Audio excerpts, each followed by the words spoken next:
सचमुच कहो तो किसी ने किसी को नहीं पकड़ा, व्यक्ति ने खुद अपनी ममता उन स्थानों पर लगाई हुई होती है, खुद अपने आप को फंसाया हुआ होता है। कभी गाड़ी रोती है, कोई व्यक्ति मर जाए जो उसका धनी होता है, तो गाड़ी कभी रोती देखिए, मेरा धनी चला गया मुझे कौन चलाएगा, वो कहती है तू नहीं तो कोई और चलाएगा।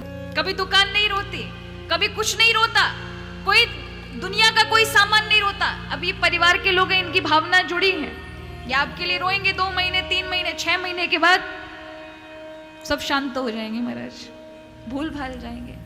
यही जीवन है। इतने सालों से सब हजारों युग हो गए महाराज, वही चलता आ रहा है। कौन ज्यादा दिन याद रखता है? लोगों को लगता है मेरे बिना ये सब कुछ नहीं चलेगा, अरे मैं नहीं करता तो वो नहीं, जब आप भी चले जाएंगे तब भी दुनिया का कोई काम नहीं रुकने वाला। ये तो हमारा एक मिथ्या अभिमान है। तो यहां व्यक्ति खुद अपने बंधन खुद डालता है। एक संत थे, उनके शिष्य आए दिन लड़ा करते थे, 2 शिष्य थे उनके। अब गुरुजी देखकर शिष्यों को हमेशा परेशान रहते थे। अब दोनों शिष्य, गुरुजी आप बताइए हम में से कौन बड़ा, मैं ज्यादा ज्ञानी या ये? अब गुरुजी दोनों में से एक को भी कम बताएं तो बवाल मच जाएगा। तो उन्होंने कहा तुम्हारी परीक्षा लेनी पड़ेगी। तो सामने एक व्यक्ति ना गाय को ऐसे पकड़ करके जंजीरों में बांध करके और रगड़ कर ले जा रहा था, खींचता हुआ। गाय जाना नहीं चाहती थी लेकिन फिर भी खींच के ले जा रहा था। गुरुजी ने दोनों शिष्यों से कहा अच्छा बताओ इनमें से मालिक कौन है और गुलाम कौन है? मैंने कहा गुरुजी कैसी बात पूछिए, ये तो कोई अनजान भी बता देगा, ये जो पकड़ के लेके जा रहा है ये उसका धनी है, मालिक है, और गाय गुलाम है जो उसके उसमें पकड़ के लेके उसमें ले जाई जा रही है, वो उसका मालिक है। मैंने कहा नहीं फिर से देख के बताओ। बोले गुरुदेव किसी से भी पूछ लो यही होगा, यही मालिक है जो उसको पकड़ के लेके जा रहा है, ये उसकी वस्तु है, गाय गुलाम है वो। गुरुजी गए नहीं, तुम्हारी दृष्टि अलग है। दौड़ कर गए, अपने थैले से चाकू निकाला, जिस रस्सी को लेके खींच के पकड़ कर व्यक्ति जा रहा था गाय को लेकर के, वो गए और उन्होंने उस रस्सी को जाके झटके से काट दिया। झटके से काटा तो गाय आगे आगे भागी महाराज, पीछे पीछे वो व्यक्ति भागा। अब गुरुजी आते हैं, अब बताओ कौन मालिक है कौन गुलाम है? अब वो व्यक्ति जो भाग रहा है, जो तुम्हें दिख नहीं रहा था, उस रस्सी के कारण जो बाहरी रूप से रस्सी दिख रही थी, खींच के ले जा रहा था, वो रस्सी के कारण तुम उसको मालिक सिद्ध कर रहे थे और गाय को गुलाम सिद्ध कर रहे थे। लेकिन अब जो बिना दिखने वाली ममता की जो रस्सी है, वो उसको पकड़ करके बांध कर लेके जा रही है। देख वो गाय मालिक है और ये व्यक्ति भोगने वाला उसका गुलाम है, उसके पीछे पीछे भाग रहा है। हम भी तो यही करते हैं, हम भी तो उन चीजों के पीछे ही हैं। उन चीजों ने पकड़ा नहीं, वो चीजें छूटी हुई हैं। कोई वस्तु आपको नहीं पकड़ सकती, अपितु हम खुद अपने आप को बंधन में समझते हैं। व्यक्ति चाहे 1 सेकंड में अपने बंधन छोड़ करके मुक्त हो सकता है, पर नहीं, उसके इतने कड़े बंधन हो चुके, उसने अपने आप को इतना बंधन में मान लिया कि नहीं इसने पकड़ा है। कोई किसी को नहीं पकड़ता, कोई वस्तु किसी को नहीं पकड़ सकती। जरा विचार करो, कोई चौराहे पर छोटी सी दुकान लगाता और अचानक उसकी लॉटरी लग जाए और कोई विशाल शोरूम खोल ले, तो उसकी छूट गई ना, वो चीज छूट जाती है, उसमें उसको कोई भार नहीं करना पड़ा, कोई बहुत ज्यादा मेहनत नहीं। आप ये कहो कि नहीं भैया हमें तो बहुत दुख है, आपकी छोटी दुकान छूट गई, आप यहाँ शोरूम में आ गए, उसका कोई फर्क नहीं पड़ेगा। उसने कहा मेरी प्रगति हो गई।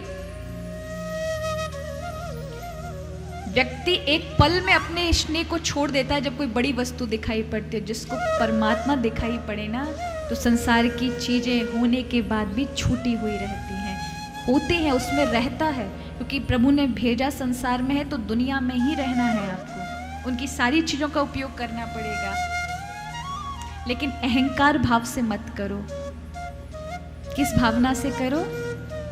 2 भावना है, मेहमान बन के करो या सेवक बनकर करो। मेहमान बन के करोगे सारी चीजों के, अब देखो हम आए हैं कथा कहने के लिए, हमारा पटवारी परिवार कितना ख्याल रखता है,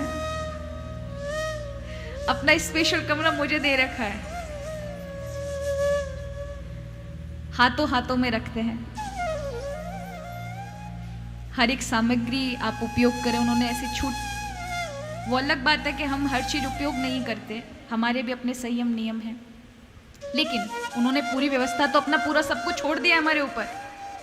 लेकिन हम कहें नहीं नहीं ये पर्दे बहुत बुरे हैं, इनको चेंज करिए, कोई दूसरा लाइए, ये यहाँ बेड यहाँ नहीं होना चाहिए, वहाँ होना चाहिए, ये यहाँ होना चाहिए, ये ठीक नहीं है, ये पेंट ठीक नहीं है, ये फलानी चीज़ ठीक नहीं है, तो वो इंसान भी कहेगा रहना है तो रहो, नहीं तो होगा कि नहीं होगा। ये आप अपने ऊपर भी कर सकते हैं, केवल मेरा ही नहीं, हो सकता है मेरे लिए ना कहे, लेकिन बात तो है सामान्य व्यक्ति सबके लिए यही होता है।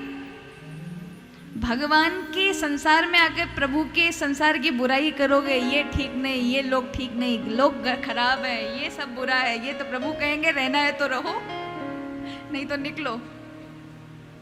या फिर सेवक बनकर रहें, अतिथि बन के रहे तो हर एक चीज का उपभोग करें अतिथि के रूप में ना।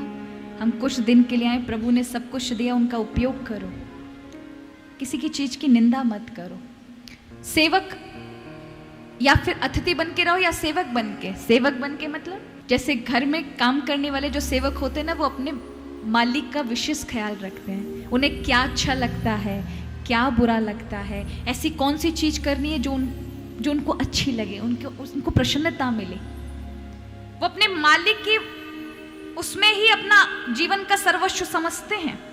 उसी प्रकार भगवान ही हमारे सर्वस्व हैं। ये जो कुछ भी है ये भगवान का दिया हुआ है। अब ये जो सब कुछ दिया है, इससे हम वो किससे प्रसन्न होता है, ऐसे कर्म करके उसके संसार में रहें। ये सेवक धर्म होता है, जिसको हम कहते हैं भक्ति। जो अतिथि रूप में रहते हैं वो ज्ञानी लोग हैं, जिनको ये पता रहता है कि हमारे पास समय कम है और हमें करना क्या है। इसलिए अतिथि रूप में संसार से जुड़कर नहीं, अतिथि रूप में जीवन का उपभोग करना है, संसार का उपभोग करना। देखो, दो प्रकार के नारियल होते हैं, एक होता है कच्चा नारियल, एक होता है सूखा नारियल। अगर संसार से आसक्ति रही तो कच्चे नारियल की तरह है, फोड़े जाओगे तो गिरी भी टूट जाएगी। महाराज टूटती है कि नहीं टूटती है? आपको तोड़ा जाएगा तो बाहरी आवरण तोड़ा जाएगा तो भीतर का आवरण भी एक साथ टूटता है। और यदि पक्के बन जाओगे ना महाराज, तो वो गिरी जो है ना चिपकी हुई है उससे, वो अपने आप खुद ब खुद छूट जाती है ना। उसी प्रकार भक्ति से, अच्छे सत्कर्म से आप स्वतः ही संसार से छूटे हुए रहते हैं, छुड़ाना नहीं पड़ता उसको। आप जाके नहीं नारियल को छुड़ाने गए थे, भैया इसको गोल गोल अपने को निकालना है, कोई नहीं करता, वो अपने आप ही छूट जाता है।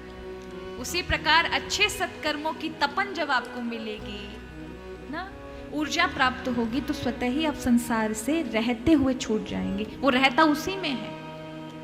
कितने सारे संतों ने उदाहरण दिए महाराज।